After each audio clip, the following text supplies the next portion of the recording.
gente vai dar continuação na aula de ontem. A gente deu uma modificada na forma aqui, né, da aula. Eu tirei um pouco das informações, a gente deixou só os tópicos e aí a gente vai debatendo no decorrer da aula, tá bom? Ontem a gente viu como que o administrador faz, como que é feita uma administração de empresa, como que é criado, seus níveis de hierarquias. A gente viu também sobre a gestão da radiologia, a gente conseguiu ver mais ou menos como que é feito dentro dos hospitais, o quão importante é a radiologia hoje para a medicina. Então hoje a gente vai dar continuidade. A gente vai começar falando sobre a informatização do setor de diagnóstico por imagem. A implantação do PACS, algumas pessoas já ouviram, já estudou, a turma 16 já viu, mas para quem ainda não sabe, o PACS ele é uma ferramenta que viabiliza a comunicação e o arquivamento de imagens de maneira segura e padronizada. Então, a implantação do PACS, a informatização do setor de diagnóstico por imagem, é hoje um dos grandes desafios da administração nessa área. Os custos envolvidos nesse processo, particularmente ligados à implantação da rede PACS, são realmente elevados e várias características dessa rede estão relacionadas com a qualidade das imagens, a velocidade da transmissão de dados, a capacidade de armazenamento e o tratamento das imagens. Eles influenciam substancialmente os preços finais, né?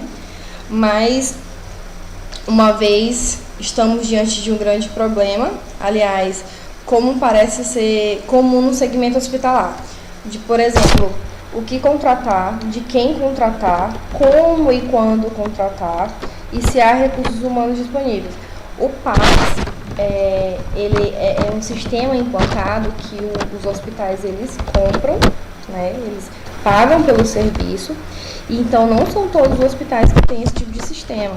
É por isso que ele fala que o que contratar, de quem contratar, são as perguntas intrigantes ainda que desafiam até mesmo os administradores mais experientes.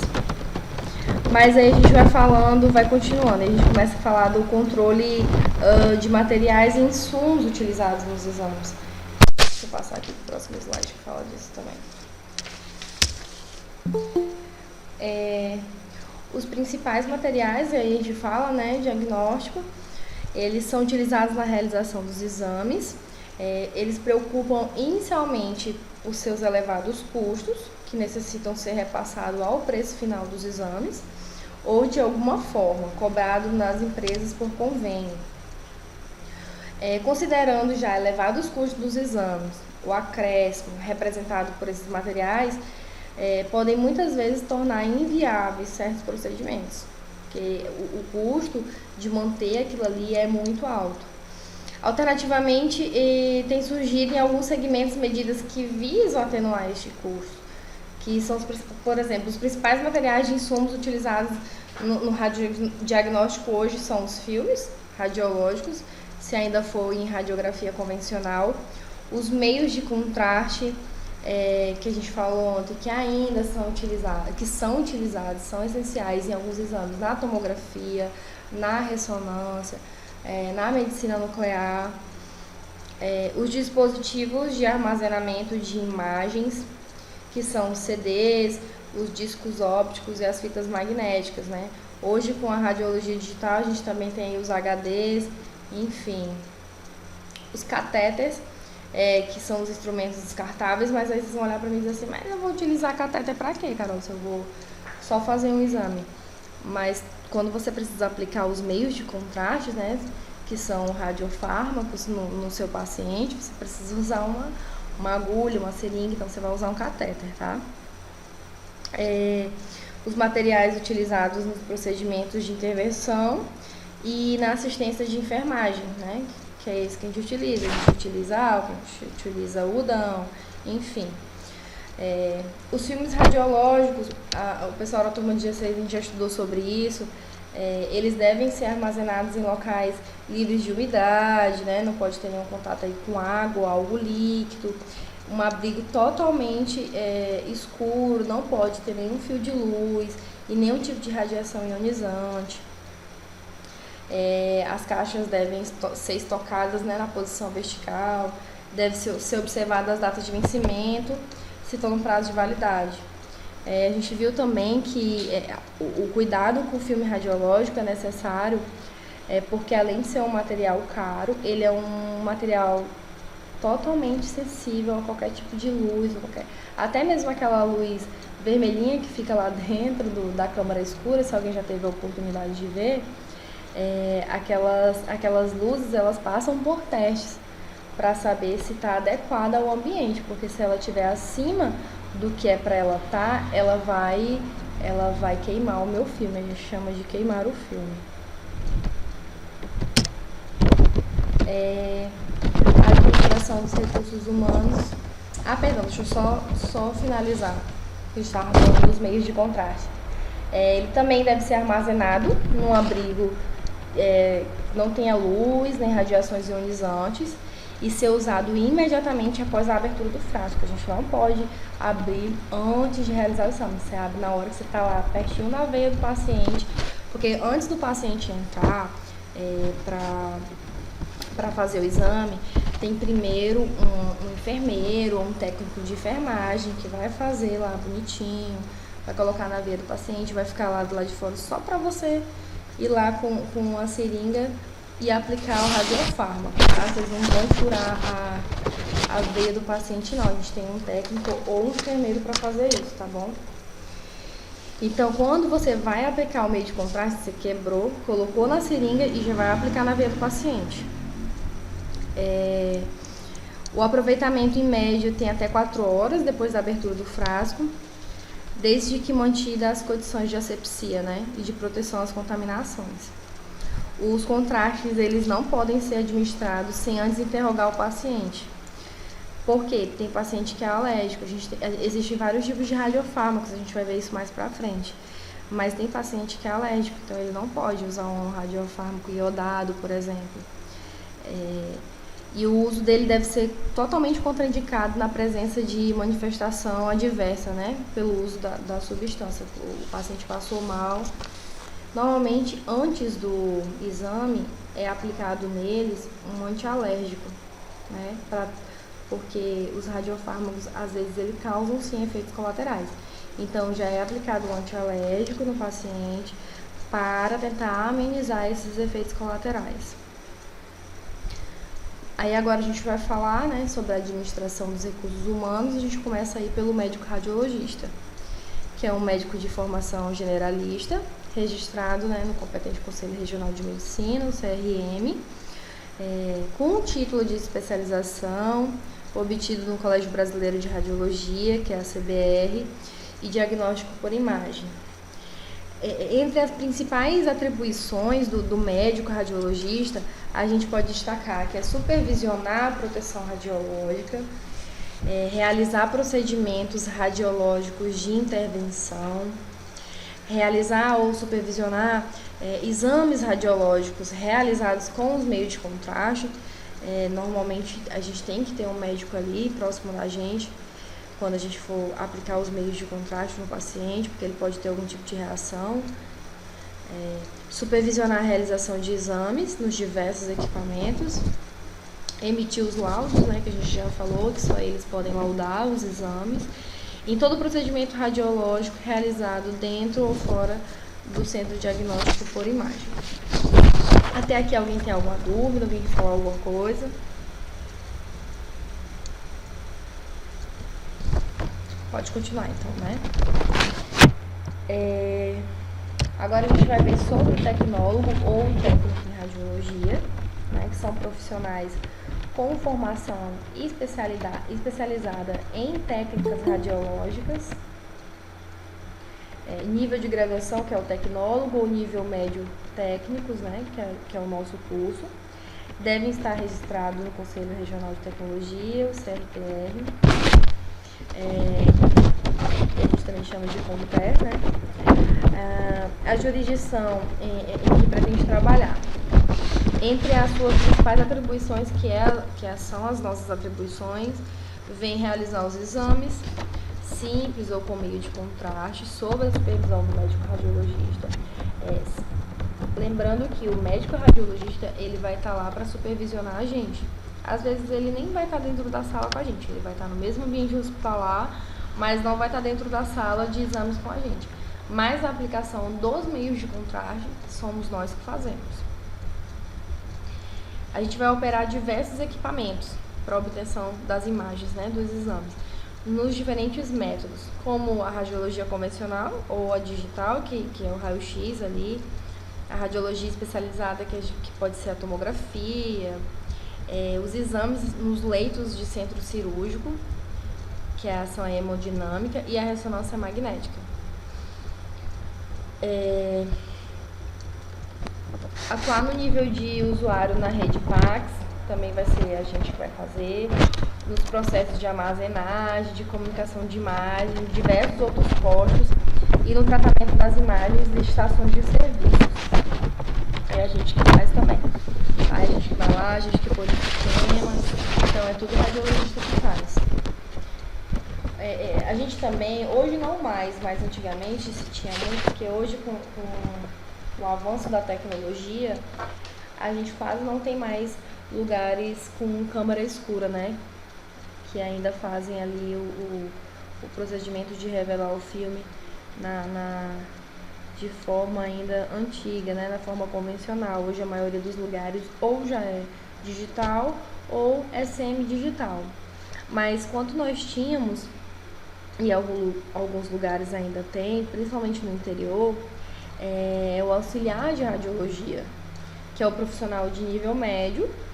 Ele vai atuar exclusivamente somente na câmera clara e na câmera escura, que é no processo da revelação dos filmes, na organização do encaminhamento dos exames que já foram realizados, e ele também é obrigado a ter a inscrição e registro profissional junto ao ACRTR, né, da jurisdição em que atuar. E hoje é muito difícil a gente ver, mas antigamente era muito, muito comum, né? Sempre tem um radiologista, né, o técnico que vai lá dentro, faz o exame, posiciona, dispara o raio, e aí ele coloca, normalmente se tinha entre a parede da câmara escura e a parede da sala de exames, duas portinhas, né? O lado esquerdo a gente tinha os filmes que estavam em brancos para serem usados, e do lado direito se colocava os filmes que já foram utilizados. Então, o auxiliar de radiologia, ele estava do outro lado da sala, e os filmes que foram utilizados ele pegava, tirava de dentro do chassi, colocava na reveladora, pegava um filme novo da caixa, colocava no chassi e colocava na parte de filmes que ainda não foram utilizados.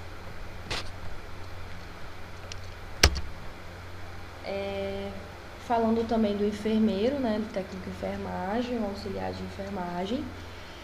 São profissionais que atuam sim no centro de diagnóstico por imagem. Eles devem também estar inscritos nos conselhos regionais respectivos, né, da sua profissão. Mas entre as principais atribuições desses profissionais no centro de diagnóstico por imagem é prestar assistência de enfermagem aos pacientes recebidos. Normalmente quando o paciente chega, ainda mais pacientes que já têm na sua ficha casos clínicos como hipertensão, diabetes, então é feito todo um preparo, o paciente responde ali um checklist de coisas. Normalmente quem faz isso é o enfermeiro, né, o técnico de enfermagem, e aí através disso ele vai fazer, né, ele vai inserir no paciente o antialérgico, vai aferir a pressão do paciente. Normalmente pacientes que estão com a pressão elevada ali, eles não podem fazer o exame. Então é para isso que é tão importante a gente ter o técnico ali de enfermagem junto com a gente no centro diagnóstico. Ele presta assistência de enfermagem nos exames especializados, em auxílio aos profissionais envolvidos na realização desses exames. administrar e controlar o estoque de materiais e medicamentos comuns, porque fica ali no setor deles, né? Então eles que sabem a quantidade de remédios que a gente vai ter para aplicar nos pacientes, enfim, de todos os materiais necessários, porque o técnico de radiologia ele vai estar dentro da sala, né? Ele fica dentro da sala de exame, ali no comando, esperando o paciente entrar. E o técnico de enfermagem ele fica por fora da sala, ele recebe ali o paciente e faz os primeiros procedimentos. Vamos continuar. Ele também tem que zelar, né, pelas condições de higiene, de asepsia, de instrumentos e equipamentos comuns. Ele vai preparar, ele vai administrar os medicamentos prescritos pelos médicos do serviço, bem como meios de contraste necessários para a realização de exames. Só que é muito mais comum que a gente aplique, porque a gente que vai estar dentro da sala de exame com o paciente, quando a gente viu lá atrás que fala que o meio de contraste ele tem que ser utilizado assim que ele é aberto, então fica muito difícil. A gente está lá fora e está dentro da sala de exame com a gente. Então, normalmente somos nós, eles já deixam lá tudo preparado na vida do paciente e nós que aplicamos os radiofármacos. Aí a gente vai voltar lá falar sobre a administração e falar sobre as formas de contratação, né, desse pessoal especializado. As formas de contratação que atuam em centros diagnósticos por imagem são: a gente tem a contratação em regime CLT, que a gente conhece, né, tem a carteira assinada, bonitinho. Tem a contratação de regime de terceirização e tem a contratação de cooperativas de profissionais. E aí a gente vai começar a entender um pouco de cada uma, tá? Mais uma vez, qualquer dúvida, vocês podem estar falando comigo, tá bom? Se eu estiver indo muito rápido. Vamos lá. Carol, a Ana Paula colocou aí que tá ruim o teu áudio. Tá ruim meu áudio? Peraí. Eu não consigo ver a resposta. Deixa eu ver aqui. Vocês estão conseguindo ouvir melhor? Agora ficou melhor. Beleza. Ok. Vamos lá. As formas de contratação, a gente vai começar falando sobre o regime da CLT, que é a principal forma de contratação, né, do pessoal técnico especializado. Ainda a relação contratual com a carteira assinada, nos moldes da consolidação das leis do trabalho, né, que a gente chama de CLT. Essa forma de contratação, ela é relativamente segura, ela oferece vários benefícios. Mas, em contrapartida, não se observam níveis salariais compatíveis com a necessidade desses profissionais. Por exemplo, os níveis salariais na relação por CLT, em geral, eles são muito baixos, que às vezes desestimulam, né, uma grande parcela aí dos profissionais. Mas entre os seus principais benefícios, a gente tem, dessa forma de relação, cabe um destaque ao piso salarial, que é estabelecido em 2 salários mínimos, acrescido esses valores em 40%, o título de insalubridade que a gente também recebe, né, por uma jornada de trabalho de 24 horas semanais, e a aposentadoria especial, que a gente sabe que são com 25 anos de atividades. Que essas são uma das nossas vantagens, né? Nós trabalhamos só 24 horas semanais, ou 4 horas, a gente pode trabalhar 4 horas diárias, ou tirar um plantão de 24 horas. E a gente se aposenta aí com 25 anos de atividade, né? 25 anos no mercado de trabalho. A gente vai agora falar sobre a contratação de regime de terceirização. Quando a gente fala em terceirização, né, ela é uma relação contratual, moderna, que confere ampla liberdade para as partes envolvidas. É o que a gente falou ontem, né? É uma coisa que fica acordada entre você e o seu superior, você e seu chefe. O tomador de serviço de um hospital, de clínica, de laboratório, enfim, ele repassa uma parte da atividade a uma empresa legalmente constituída, né, formada aí profissionais habilitados na forma da lei, porque a gente sabe que para trabalhar a gente precisa aí ter as carteirinhas, né, dos nossos conselhos que nos autorizam a trabalhar. As empresas de terceirização, elas se caracterizam, pela participação de seus sócios nos lucros, nos lucros e no prejuízo, de forma proporcional ao número de cotas de cada sócio, né? Cada sócio vai possuir aí dentro da empresa.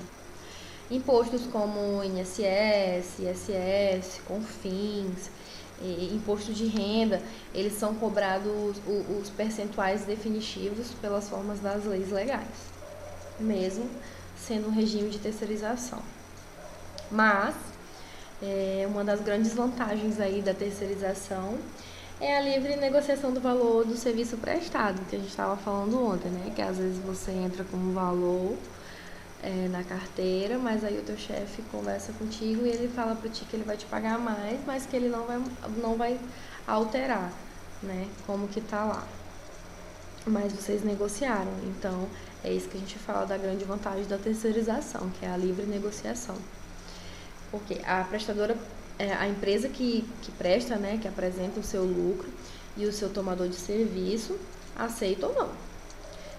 É preciso ser um bom negociador e estabelecer um nível de ganho que possa compensar as perdas do benefício que você vai perder pela CLT, mas que compense, né? Porque a gente viu lá que pela CLT a gente fica assegurado, né? A gente viu que lá a gente tem direitinho as nossas 24 horas semanais, nossa aposentadoria especial. E no regime de terceirização, você vai perder esses benefícios, por mais que o seu chefe ele negocie contigo um valor mais alto de salário, né? Nas empresas de terceirização, as bem-sucedidas, os níveis de ganho são equivalentes em média a 2 ou 3 salários de mercado, obtido em um regime de contratação CLT, para a mesma jornada de trabalho, né? Uma vez aceito o regime de terceirização, estabelece-se a relação contratual que prevê os direitos e os deveres de cada parte, né? É assinado um contrato entre empregado e empregador, que aí vai prever os direitos e deveres de cada parte. Tem algumas características que elas têm que estar presentes nas relações da empresa tomadora com a empresa prestadora do serviço, que tem destaque. Por exemplo, os sócios da empresa que presta o serviço, né? A empresa terceirizada. Alguém fica falando alguma coisa? Ótimo, vamos lá. Os sócios da empresa que é prestadora de serviço, que são as empresas terceirizadas, eles não estão subordinados a nenhuma chefia da empresa tomadora, que seja o hospital, né? Então, a terceirizada não é subordinada. A relação deve ser caracterizada pela impessoalidade, ou seja, nenhum membro da empresa prestadora pode atuar exclusivamente em uma área ou em um equipamento do hospital de serviço por exigência desse, né? Não é porque a minha empresa está terceirizando aí, eu vou mandar qualquer pessoa, não pode. E a empresa prestadora do serviço é a empresa prestadora do serviço que define quais os sócios que vão executar aqueles trabalhos. Falando nos sócios, os sócios da empresa prestadora de serviço, eles podem realizar trabalhos para as outras empresas e não ser dependente somente da empresa tomadora. Ou seja, não é porque a minha empresa está te terceirizando que você vai ter exclusividade. A gente vai poder trabalhar com outras empresas. Esses sócios, eles também devem, né, aí aproveitar, gozar da liberdade para entrar e sair nos setores de trabalho, nos horários mais convenientes. Não pode haver habitualidade desse procedimento. Mas claro que, enquanto os sócios têm a maior liberdade na relação com as empresas, esses se cobram mutualmente, né, com base nos deveres e obrigações de cada um, conforme vai ser definido nas cláusulas contratuais entre empregados e empregador. A terceirização, ela tende a ser uma relação mais vantajosa, né? Como a gente falou agora há pouco. na medida em que confere maior autonomia aos seus participantes e propicia melhores níveis salariais, né? Que aí você vai perder os seus benefícios por estar no regime CLT, mas você vai ter aí um salário melhor. Vai depender muito de como que vai ser feito esse regime, esse contrato aí de terceirização. A gente vai falar agora sobre a contratação por cooperativas de serviços, que também é uma forma de contratação. Vocês conseguem me ver ou vocês veem só o slide? Eu tô só te vendo. Tu não tá vendo o slide? Não. Eu tô vendo o slide. Eu consigo ver o meu jeito. Não, também não tô vendo slide, não. Ó, é porque eu tô logada em duas contas. Tentem colocar na outra que tem o slide. Deixa eu sair dessa daqui, porque aí vocês não se confundem. Estão vendo agora o slide? Não. Não tá vendo, Márcia? Não. Peraí só um pouquinho. Porque saiu aqui. Acho que o seu cara mais certo do mundo. Você não quer me abandonar? Por que você tá falando isso, Wesley? Agora Você me sim. abandonou. Mas faz tempo, Márcia, que você parou de ver a tela ou onde você tava vendo? Não, eu só tava te vendo. Agora eu tô vendo só o slide. Certo. Tá vendo o slide então, né? Isso. Todo mundo tá vendo o slide?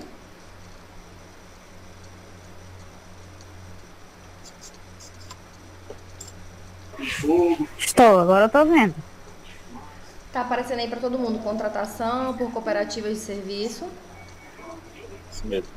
Ok, Tá. então vamos lá. No Brasil, a lei que rege a Constituição e o funcionamento das cooperativas é a Lei 5.764 de 71.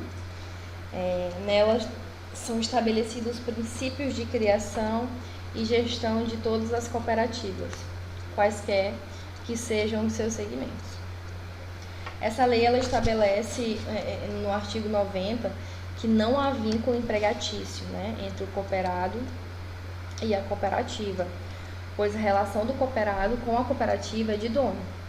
Ele também estabelece que não há vínculo empregatício entre o cooperado e o cliente da cooperativa para o qual ele presta serviços. Ou seja, vamos dar o exemplo aí das cooperadoras da área de serviços gerais. Normalmente atuam aí em hospitais. Não é porque elas estão lá no hospital que elas devem, né, a satisfação aí, entre aspas, para as pessoas do hospital. Elas prestam serviços para a cooperativa dentro do hospital e não para o hospital. Porque é uma característica de relação civil e não trabalhista, né? Aí a própria CLT, no artigo 442, parágrafo único, ele especifica: não há vínculo empregatício entre o cooperado e a cooperativa, nem entre o cooperado e o tomador de serviço da cooperativa. A Constituição Federal brasileira, né, ela beneficia amplamente as cooperativas, elas estimulam a valorização do homem por meio da cooperação mútua. Lá em 88, o artigo 174, do parágrafo 2, o governo federal valorizou o papel social que tais sociedades têm imprimido ao país, apoiando e estimulando, né, o cooperativismo em todos os níveis sociais e profissionais. Além disso, a Organização Internacional do Trabalho apoia indistintamente todas essas iniciativas de cooperativismo no mundo. E aí a gente agora vai para a área que mais nos interessa, né, que é a cooperativa de profissionais da área da radiologia. A gente tem ali os objetivos e princípios gerais, né, na área de radiologia e diagnóstico por imagem. A cooperativa geralmente ela tem como objetivo a prestação de serviços técnicos radiológicos, né, por meio de contratos firmados ali com os órgãos públicos municipais, estaduais, federais, além de autarquias ou com entidades particulares, né, depende muito. Esses serviços eles podem ser executados por meio dos seus associados de forma coletiva, né, ou de forma individual. Não significa que eu tenho que mandar todos os meus, não, posso mandar um, pode ser de forma individual.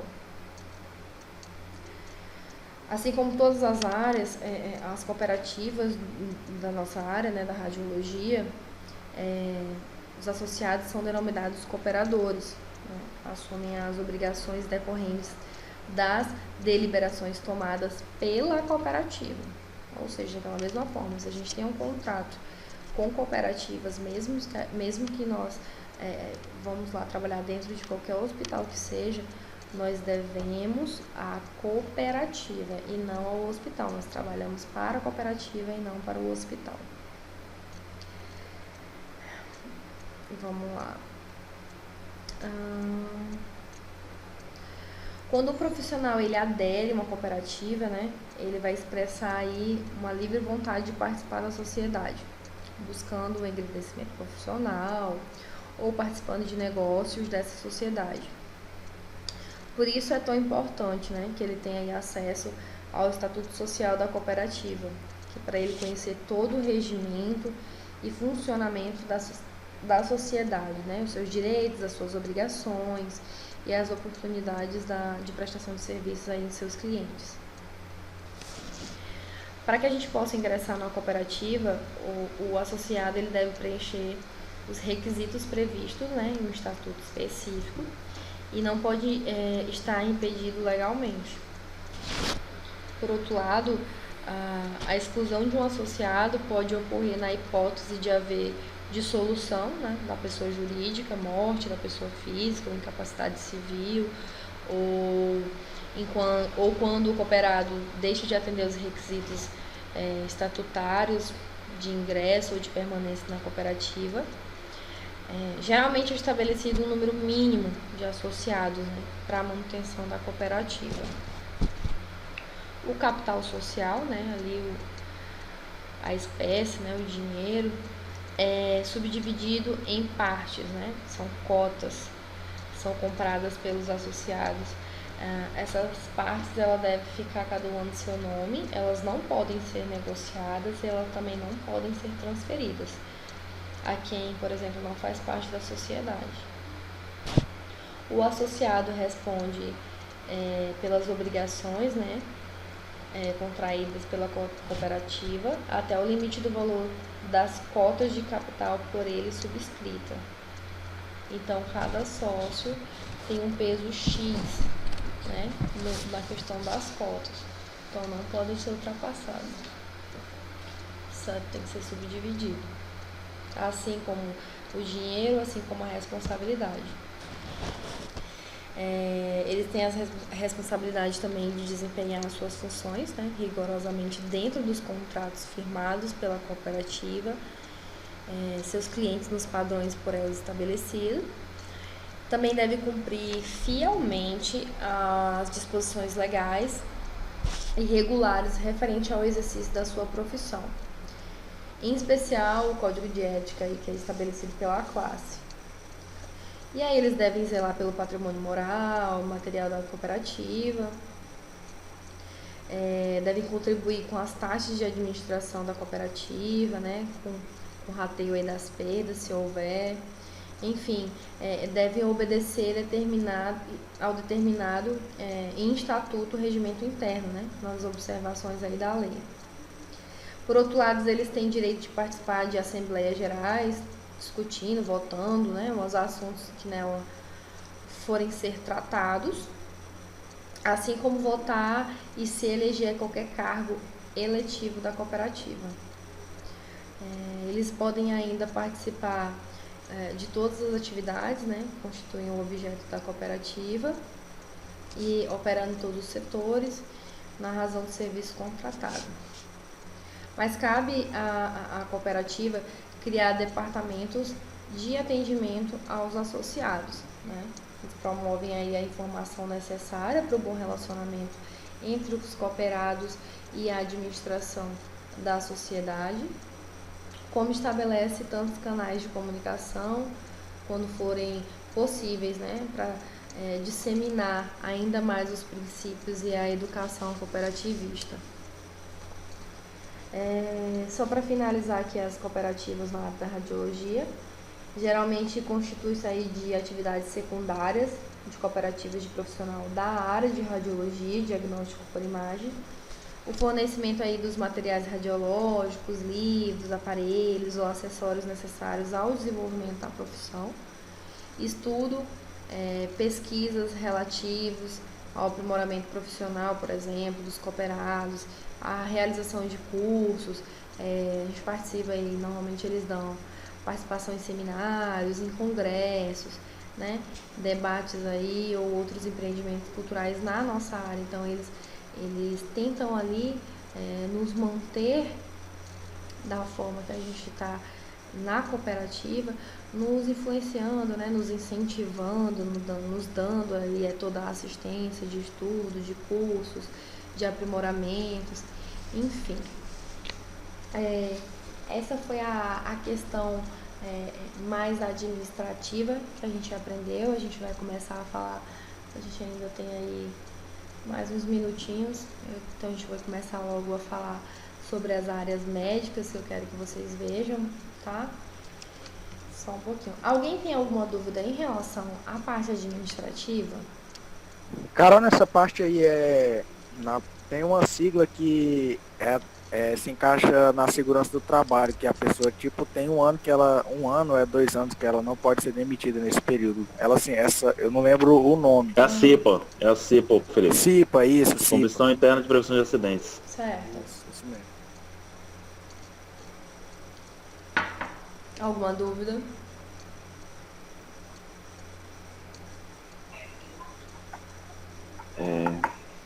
Alguém quer falar alguma coisa, igual o Felipe, incluir alguma coisa? Não, a questão de...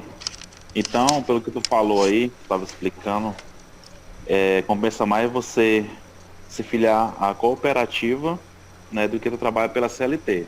Em alguns modos, né? Sim. Por outra parte, né, é melhor você ser regido pela CLT, porque tu tem teus direitos, né? Vai estar tudo ali assegurado. previsto todos os segurados, né? É. Eu acho que só a questão da diferença, acho que a cooperativa a questão do valor negociável, né? Sim. O patrão. Isso. Na verdade, na cooperativa e na contratação em regime de terceirização também, que ali você consegue negociar. É feito um contrato, Isso, né? Pois os dois, né? Entre você e ele, aí você consegue negociar. Porém, por mais que nas muitas vezes seja vantajoso por, né, média e salarial, o regime CLT nos deixa segurado de várias coisas, né? Como 13º, aí os 25 anos de profissão, enfim. Sim. Entendi. Deixa eu mostrar minha cara aqui pra vocês um pouquinho, enquanto eu vou pegar... Vocês conseguem ver minha tela? Sim.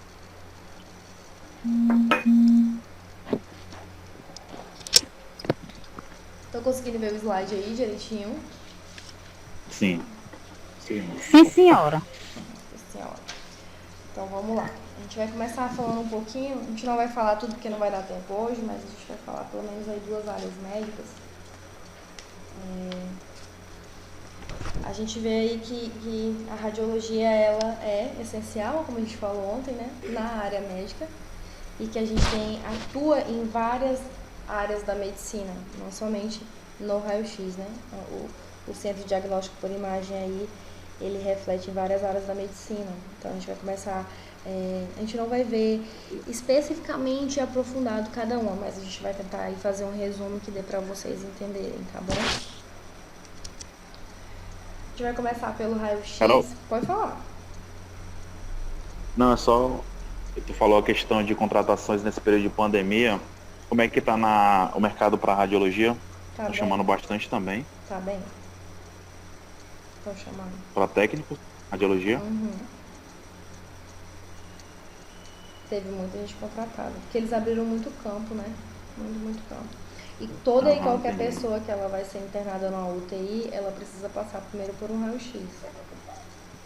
Então eles abriram aí muitas UTIs, né? Foi aberto ali no INTO, foi aberto no Santa Juliana. Então Entendi. precisou sim. Tá? Ah, bom. Então vamos lá, começando falando sobre o raio-x, né? Que é para todo mundo que a gente fala assim, eu faço radiologia, aí a pessoa fala assim pra ti, então tu vai tirar raio-x.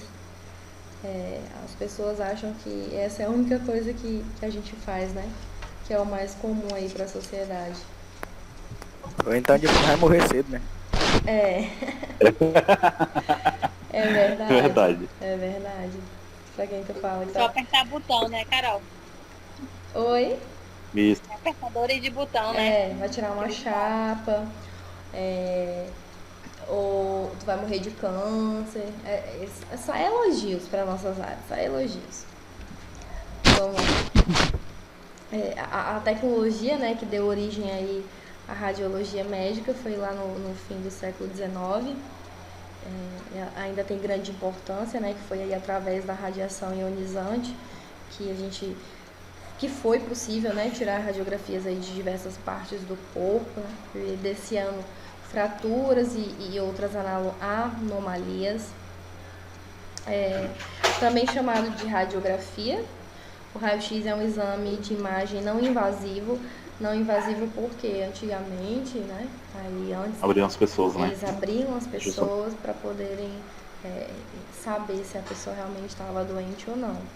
Então, a evolução do raio-x, né, ali, da radiografia, foi muito grande para a medicina, porque a gente começou a fazer exames não invasivos, então você já sabia onde estava o problema, né? Você não precisava abrir a pessoa inteira para até achar o problema que ela estava. A gente funciona usando uma radiação em baixas doses, né, para identificar rapidamente ali as alterações na estrutura de ossos e de órgãos. Foi descoberto em 1895, por acaso, né, em um laboratório lá de física na Alemanha, que foi o Röntgen. Existem vários jeitos de falar o nome dele. O exame ele procura basicamente, né, as fraturas dos ossos. Ele também ajuda a identificar aí males como pneumonia, né, que é muito comum a gente fazer um raio-x aí de tórax. Mas também tem outras indicações, né, para avaliação, por exemplo, de doenças agudas na região do abdômen, inflamações, infecções, o comprometimento ali dos pulmões, das vias aéreas superiores. Por exemplo, para não atrapalhar a qualidade de imagem, a gente também falou sobre isso ontem, né? O paciente ele não pode usar roupas ou qualquer tipo de adereço que tenha metal, plástico, madeira, vidro ali na região que vai ser analisada, né? Porque esse tipo de material eles interferem na passagem da radiação, né? Então eles vão sobrepor o meu exame. Isso porque, apesar dos benefícios para o estudo ali da anatomia humana e tratamento de diversas patologias, a radiação ionizante ela está relacionada a diversos tipos de câncer também. É por isso que as pessoas falam pra gente que a gente vai morrer. Mas a gente não vai morrer, tá, gente? Antigamente acontecia muito, principalmente por uso de químicos, por horas ali, né? Você em contato, né, com os feixes ali da radiação. Até porque não tinha os EPI, né? Não tinha os EPIs. adequado naquela época. E naquela época eles também ainda não tinham a noção, né, da malignidade ali dos raios ali, dos raios Da radiação, né? da radiação. Aí o que acontece? Principalmente as pessoas mais antigas, elas falam muito isso pra gente, né? É tanto que tem paciente que diz que não quer tirar raio-x não porque vai pegar câncer. A gente precisa entender, é igual aquela história, tudo com moderação dá certo, né? Tudo que é exagerado dá errado. Então, é a mesma coisa com raio-x. E hoje, com o avanço da tecnologia, graças a Deus, que isso é bom não só para os pacientes, mas também para a gente que trabalha e vai trabalhar na área, que somos os profissionais da saúde, os aparelhos modernos, né, aí, eles estão vindo cada vez com menos dose de radiação, né? O que é melhor para o paciente, que vai receber menos dose de radiação, e melhor para a gente que vai estar ali todo dia trabalhando naquele mesmo lugar. E aí quando a gente fala sobre as funções, né, do técnico, do tecnólogo, é preparar o paciente, basicamente, né, a sala para a realização do diagnóstico por imagem. Ele vai processar os filmes radiológicos. Igual eu falei para vocês, hoje é muito difícil a gente ainda ver o meio químico ali, né, que era aquele que a gente ia lá e botava lá o filmezinho nos químicos. Hoje em dia já são com as processadoras. Faz a solução química, né, para utilizar e acompanhar a utilização dos meios de contrastes radiológicos, analisando os principais princípios aí da proteção radiológica, se vai ter reações adversas, né, e agindo aí em situação de emergência. Hoje também a gente tem muitos EPIs, né, que a gente chama principalmente para os pacientes na realização dos exames. Então, dependendo da área que a gente vai ali, a gente está procurando, né, saber, vamos supor que a gente vai fazer um raio-x de crânio, então eu posso ali colocar no meu paciente ali meu protetor, né, de tireoide, posso colocar um colete de chumbo nele, se ele for fazer um raio-x da mão, eu também posso estar colocando um colete de chumbo nele. Eu não tenho como colocar um colete de chumbo no meu paciente se eu vou fazer um raio-x de tórax, ou se eu vou fazer um raio-x completo de uma coluna, né? Então, dependendo das partes anatômicas que a gente quer avaliar, a gente pode sim colocar aí os EPIs no nosso paciente, tá bom? Para não ficar muito longo, eu vou falar só mais um, e aí amanhã a gente dá continuidade. Vou falar aqui da tomografia computadorizada. Carol, pode falar. Desculpa interromper. Não, que é isso. Tu tá passando outro slide ou tu parou naquele ali mesmo? É o mesmo slide, é porque agora eu coloquei só os tópicos, para ficar mais fácil. Não, é porque o meu tá parado em cooperativas de profissionais da área de radiologia. Vocês Mas também? o meu também tá aqui. Tá sim. O meu tá aqui. Espera aí só um pouquinho.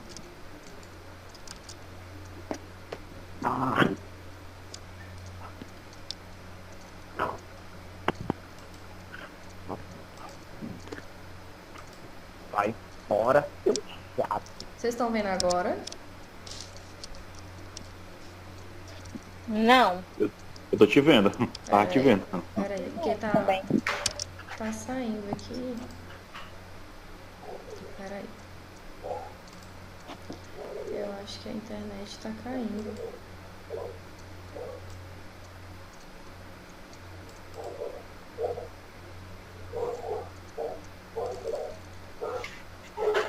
Estão vendo agora? Tô só te vendo. Tá. Não. Tem a câmera também. Vocês não estão vendo o slide ainda? Não.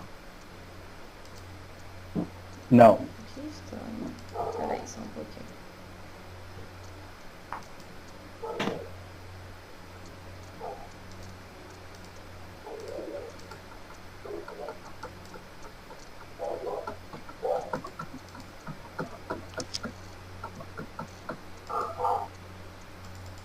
Vocês estão só me vendo.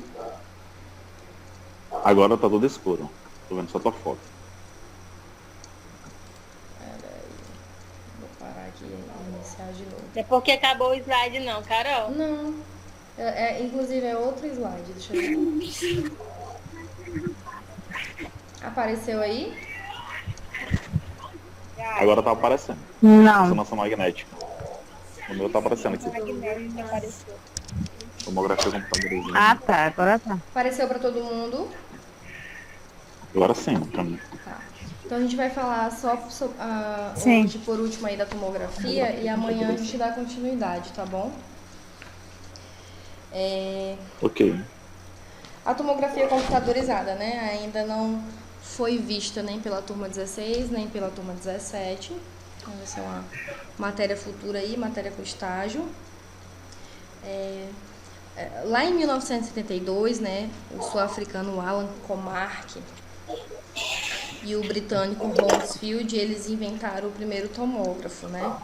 Esse equipamento, ele representou uma evolução a partir da tecnologia do raio-x, já que o tomógrafo é possível colher centenas de radiografia ali da área estudada. Ele também é um exame não invasivo, né, que combina com os equipamentos especiais do raio-x, como os computadores programados para produzir as imagens nos órgãos internos, mas ele também, como o raio-x, ele é um exame que contém ali a radiação ionizante, né? Ele é um recurso muito, muito, muito útil no diagnóstico de doenças frequentes em oncologia, né?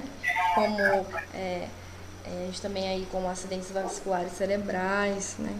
Que é o AVC, as embolias pulmonares. Alguém pode desligar o microfone que está um pouco alto. Continuando, os AVCs, embolias pulmonares ali, né? O neurisma, as compressões, por exemplo, da medula espinhal, né? Por metástase óssea. A gente consegue ver os edemas cerebral, os derrames pleurais, os pericárdicos ali, né, e peritoneais, entre outras coisas. A tomografia, ela usa até 500 vezes, gente, mais radiação ionizante do que os raios-x convencionais. Por isso que o médico ali, né, então o radiologista, ele deve estar atento à frequência do exame, que é muita radiação. E ela não é indicada, né, para gestantes, para indivíduos asmáticos ou alérgicos, né, que precisam da avaliação do radiologista ali antes do uso do meio de contraste, né, dos radiofármacos. Nesse caso, o especialista ele pode medicar antes de uma substância utilizada ou até mesmo proibida, né? Aí ele pode ali, dependendo da situação do paciente, ele pode colocar no paciente um antialérgico e observar caso o paciente tenha aí algum efeito colateral, alguma reação àquele radiofármaco, ou dependendo da situação, o paciente é totalmente sensível a iodo, então ele de forma alguma vai poder fazer nada, nenhum procedimento, nenhum exame que tenha o meio de contraste iodo, que é hoje um dos mais utilizados, principalmente nas angiografias, né, que a gente falou ontem, que é o exame ali que a gente consegue ver as veias e tudo bonitinho. Então, para que as veias brilhem, para que a gente consiga ver elas ali no exame, a gente precisa, é totalmente necessário. Acontece às vezes a gente fazer um exame sem utilizar os radiofármacos? Acontece. Às vezes o paciente não tem condições de usar um radiofármaco, principalmente por conta da sua alergia. Então a gente vai fazer o exame mesmo assim, sem o meio de contraste, vai especificar lá no pedido, né, o exame do médico, dizendo que não foi feito com meio de contraste, porque o paciente era assim, assim, assim, assim. O exame vai sair? Ele vai sair. Ele vai sair com a mesma precisão do que sairia um exame com o meio de contraste? Ele não vai sair, né? Mas mesmo assim a gente ainda faz, e aí vai depender muito do médico radiologista que vai laudar, vai saber se aquele exame foi preciso ou não.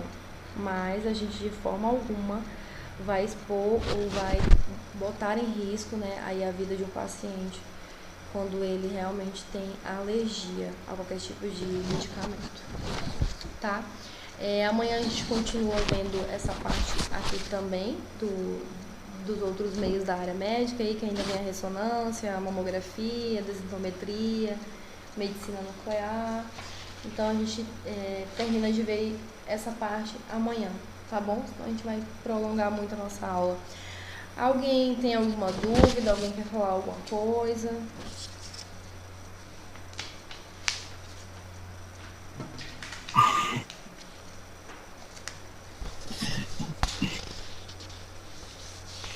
Deu pra entender, gente? Deu sim. Ninguém tem nenhuma dúvida. Se Deu. vocês estiverem, por exemplo, com vergonha de perguntar por aqui, vocês podem vir perguntar pra mim no WhatsApp, tá?